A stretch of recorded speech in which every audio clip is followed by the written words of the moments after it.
अस्सलाम वालेकुम नाजरीन। हमारे शोबे में कई बीमारियां ऐसी हैं जिनको एक तजुर्बाकार और कॉम्पिटेंट न्यूरोलॉजिस्ट बआसानी डायग्नोस कर देता है।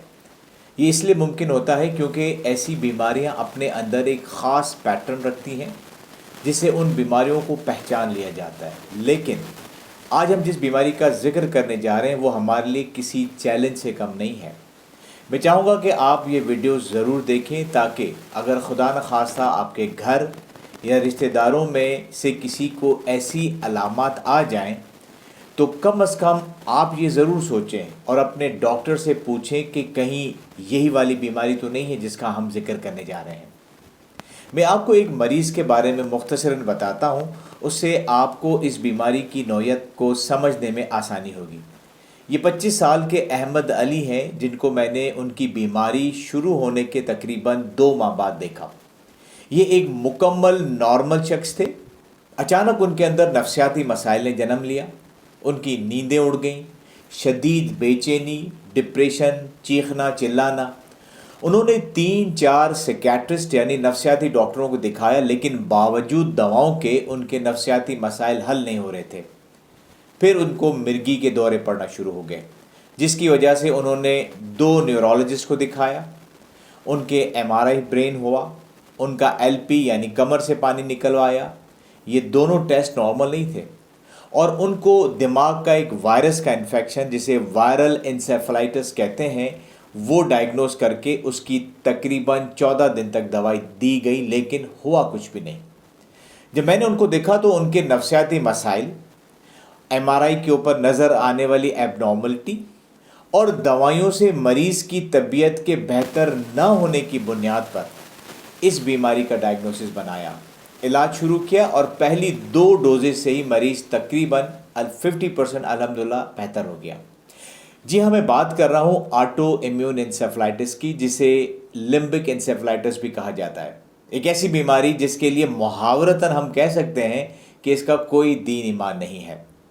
अगर नफ्सियाती मसाइल के साथ शुरू हो तो साइकियाट्रिस्ट इसको देख रहे होते हैं और वो इसे एक आम नफ्सियाती बीमारी समझकर इसका इलाज कर रहे होते हैं।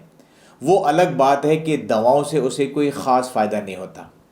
और अगर इसे मिर्गी के दौरे शुरू हो तो हम न्यूरोलॉजिस्ट के पास ये मरीज़ आ जाता है और कई दफ़ा हम भी उसे आम मिर्गी समझकर ट्रीट कर रहे होते हैं।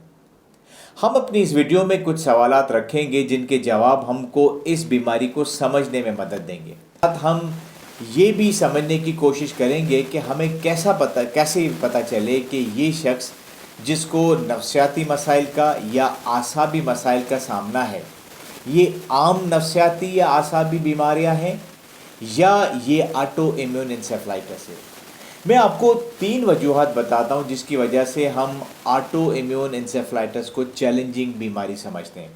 एक, ये मुख्तलिफ मरीज़ों में मुख्तलिफ अलामात के साथ आती है, इसलिए बड़ा कंफ्यूजिंग होता है कि ये अलामत वाला मरीज़ ऑटो इम्यून इंसेफेलाइटिस का है या किसी और बीमारी का।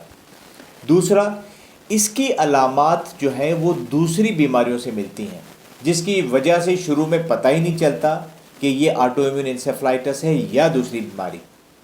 तीसरा जो चैलेंजिंग पॉइंट है वो ये है कि इस बीमारी को डायग्नोज करने का कोई एक ख़ास टेस्ट नहीं है जो कि हमें बताए कि मरीज़ को वाकई ऑटो इम्यून डिसऑर्डर।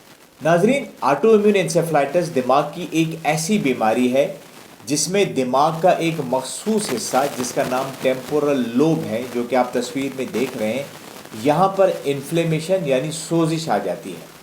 और ये इसलिए होता है कि हमारे जिस्म का दिफाई निज़ाम, जिसे हम इम्यून सिस्टम कहते हैं, वो अपने ही दिमाग के इस मखसूस हिस्से के ख़िलाफ़ गलती से हरकत में आ जाता है और इसी के ख़िलाफ़ एंटीबॉडीज़ बनाना शुरू कर देता है। एंटीबॉडीज़ को आप ऐसा समझें कि ये हमारे जिस्म के सिपाही या सोल्जर हैं और हमारा इम्यून सिस्टम ये एंटीबॉडीज़ बना कर दिमाग की तरफ भेजता है, जो कि इस टेम्पोरल लोब को नुकसान पहुंचाता रहता है, डैमेज करता रहता है।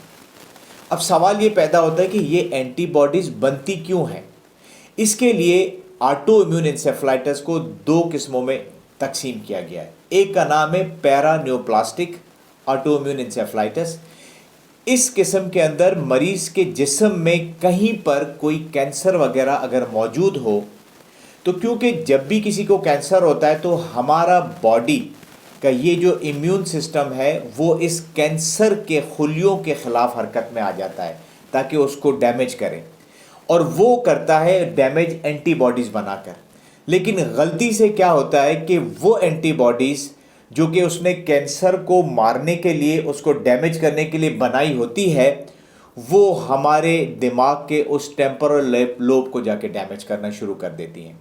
जबकि इसकी दूसरी किस्म का नाम है नॉन पैरान्यूप्लास्टिक ऑटो इम्यून इंसेफेलाइटिस।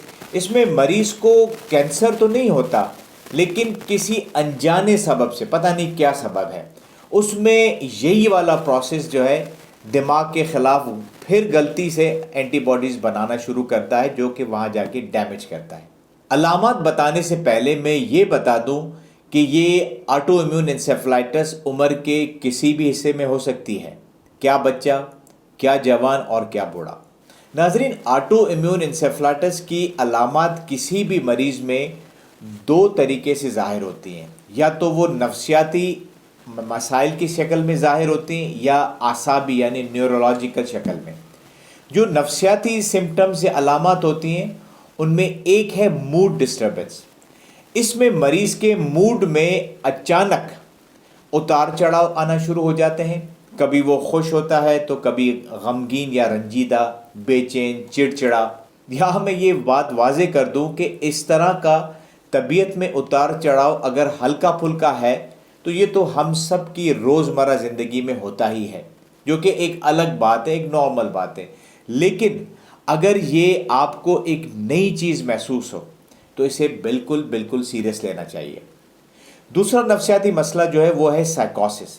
साइकोसिस में मरीज़ के ख़यालात में खलल वाक़ हो जाता है और वो अपने आसपास के लोगों और चीज़ों के बारे में एक बिल्कुल अलग तरीके से सोचना शुरू कर देता है, जिसका हकीकत से दूर दूर तक कोई वास्ता नहीं होता। मसलन उसे लोगों के बारे में वहम या शक होना शुरू हो जाता है कि ये मुझे मार देगा या ये मुझे जहर दे देगा। उसके अंदर खौफ की कैफियत आना शुरू हो जाती है। उसे चीज़ें या शक्लें या ऐसे लोग या जानवर नज़र आते हैं जो सिर्फ उसी को नज़र आते हैं, किसी और को नज़र नहीं आते, या उसे आवाज़ें सुनाई देती हैं जो किसी और को सुनाई नहीं देती। साइकोसिस के अलावा उनको नींद में शदीद कमी, डिप्रेशन, पैनिक अटैक्स वगैरह के मसाइल का भी सामना करना पड़ सकता है। नाज़रीन, जब इस तरह के मसाइल कहीं पैदा होते हैं तो हम क्या करते हैं? हम ऐसे मरीज़ को साइकियाट्रिस्ट के पास लेकर जाते हैं। बिल्कुल ठीक किया। इस मरीज़ के लिए इस सिचुएशन में बेहतरीन डॉक्टर एक साइकियाट्रिस्ट को ही होना चाहिए। लेकिन हमारे साइकियाट्रिस्ट क्योंकि न्यूरोलॉजिस्ट नहीं है और बहुत सारे साइकियाट्रिस्ट ऑटो इम्यून इंसेफेलाइटिस से इतने वाकिफ़ भी नहीं होते, तो वो इस मरीज़ को आम नफ्सियाती बीमारी, जिसे हम प्राइमरी साइकियाट्रिक डिसऑर्डर कह सकते हैं, की तरह सिर्फ दवाइयों से ही ट्रीट करते हैं। ना कोई टेस्ट होता है, ना कोई ब्रेन का एमआरआई होता है, ना कोई न्यूरोलॉजिस्ट की राय ली जाती है। तो फिर क्या किया जाए कि अगर ये अलामत एक अच्छे भले इंसान में अचानक से शुरू हो जाएं, तेज़ी से बढ़ती चली जाए, दवाइयों से बज़ाहिर कोई ख़ास फ़र्क ना पड़ा जाए, तो फिर उस वक्त सोचना चाहिए कि कहीं इसे ऑटो इम्यून इंसेफेलाइटिस तो नहीं है। अब बात करते हैं आसाबी यानी न्यूरोलॉजिकल सिम्टम्स की। इसमें सबसे अहम जो है वो मेमोरी यानी याददाश्त के मसाइल हैं। अमूमन अक्सर मरीज़ बीमारी की इब्तदा में ही याददाश्त के मसाइल का शिकार हो जाते हैं। उसमें खुसूसन शॉर्ट टर्म मेमोरी लॉस काबिल ज़िक्र है और इसकी वजह से मरीज़ को अपने रोज़मर्रा के काम, बातें, नए नाम, चेहरे वगैरह याद रखने में दुश्वारी का सामना करना पड़ता है। इसमें मरीज़ की समझ भी मुतासिर होती है, जिसके बायस वो खुसूसन अपने ऑफिस के मामलात को अच्छी तरह हैंडल नहीं कर पाता। दूसरा मसला मिर्गी के दौरे हैं। इसमें कई किस्म के मिर्गी के दौरे हो सकते हैं, जैसा कि एक बड़ा मिर्गी का दौरा जिसे हम जनरलाइज्ड टॉनिक क्लॉनिक सीजर्स कहते हैं, जिसमें मरीज़ को झटके लगते हैं और मरीज़ आंखें चढ़ जाती हैं, झाग निकलता है, बेहोश हो जाता है। इसके अलावा छोटे झटके भी लगते हैं जिसमें जिस्म का एक हिस्सा जो है वो جو ہے جیسے چہرے پہ یا ہاتھ پہ جو ہے جھٹکے لگنا شروع ہو جائیں۔ اس کے علاوہ پارشل کمپلیکس سیجرز بھی ہوتے ہیں جس میں مریض تھوڑی تھوڑی دیر کے لیے کنفیوز ہو جاتا ہے۔ اور تیسری اہم نیورولوجیکل علامت ہے ایب نارمل موومنٹ، جس میں مریض کے جسم کے کچھ اعضاء جیسے ہاتھ، پاؤں، چہرے یا گردن پہ خود بخود حرکت آنا شروع ہو جاتی ہے۔ یہ کئی قسم کی ہوتی ہے، جیسے کہ ٹکس جس میں آئیز یا گردن یا کندھے جو ہیں اس کے حرکت کرتے ہیں، مایوکلونس جیسے ہاتھ یا پاؤں میں اس طرح اچانک سے جھٹکا آ جائے، کوریا جس میں ڈانس کی طرح کی جو ہے موومنٹس جو آنا شروع ہو جائیں جسم میں، یا ٹریمرز جس میں ہاتھ خود بخود ہلنا شروع ہو جائیں، وغیرہ وغیرہ۔ ناظرین، نفسیاتی علامات کی طرح یہ اعصابی علامات بھی ایک نیورولوجسٹ کو کنفیوز کر سکتی ہیں، اور ابتدا میں ایسا ہی ہوتا ہے کہ نیورولوجسٹ آٹو امیون انسیفلائٹس کے مرگی کے دوروں کو یا یادداشت کی کمی کو یا جسمانی حرکات کو عام نیورولوجی کی بیماریاں سمجھ کر علاج شروع کر دیتا ہے، لیکن اکثر مریض باوجود دواؤں کے اتنا بہتر نہیں ہوتے جتنا عام بیماریوں میں ہوتے ہیں۔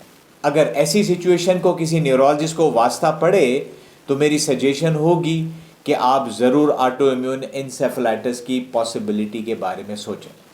اس کے ساتھ ہی ہم اپنی ویڈیو کو یہیں ختم کرتے ہیں۔ اپنی اگلی ایپیسوڈ میں ہم آٹو امیون انسیفلائٹس کو ڈائگنوز کرنے کا طریقہ، اس کا کیا کرائٹیریا ہے، اس کے لیے کیا ٹیسٹ کیے جاتے ہیں، اور اس کے علاج کے اوپر بات کریں گے۔